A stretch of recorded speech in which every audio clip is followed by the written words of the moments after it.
अस्सलाम वालेकुम नाज़रीन, अवां ॾिसी रहिया आहियो सिंध आवाज़ टीवी न्यूज़। हाणे तव्हां सां शेयर कंदासीं हिकु अहम ख़बर।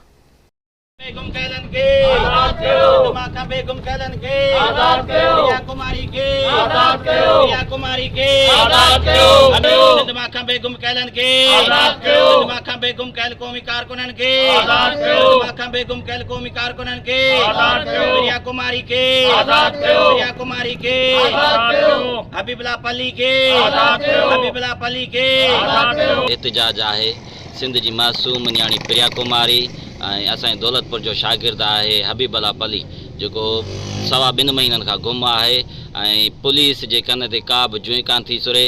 ऐं जेके बि पाकिस्तानी इदारा आहिनि या जेको आहे सो वज़ीर आला सिंध आहे, ख़ुर्शीद शाह आहे ऐं या ॿिया जेके आला अमरदार आहिनि, पुलिस वारा आहिनि, उन्हनि खे पंहिंजा बचनि सां ईद कनि था। उन्हनि खे इहा ख़बर पवे थी त जेको आहे सो असीं पंहिंजे बचनि सां ईद कयूं, ख़ुशियूं मल्हायूं। छा हबीबुल्लाह पली कंहिंजो माउ पीउ जो पुटु कोन्हे को, प्रिया कुमारी कंहिं माउ जी धीउ कान्हे का, या जेके सिंध मां क़ौमी खंबे गुम कया आहिनि उहे कंहिंजा बचा कोन्हनि के। हिननि खे माना को बि मसइलो या का बि ॻाल्हि जेको आहे सो यादि न आहे, सिर्फ़ु पंहिंजा बचा यादि आहिनि, पंहिंजा पेट भरीनि था।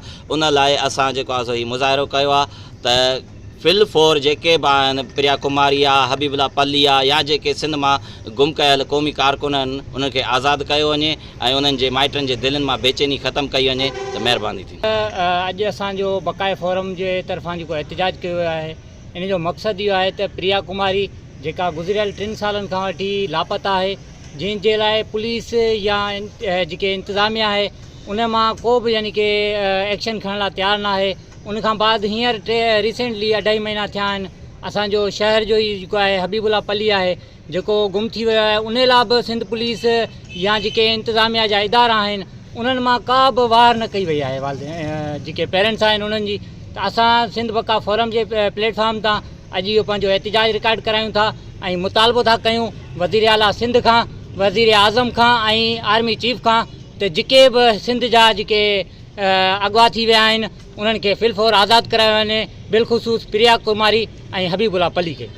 साईं, जीअं तव्हां ॿियनि दोस्तनि खां ॿुधो, असां बि अहिड़े ई हिसाब सां आयल आहियूं त जीअं हीअ असांजे हबीबुल्लाह पली छोकिरो ऐं प्रिया कुमारी सख़्तु परेशानियुनि जा माइट आहिनि ऐं असां इन्हनि सभिनी आला इदारनि खे बस था कयूं त महिरबानी करे इन्हनि ते ध्यानु ॾियनि।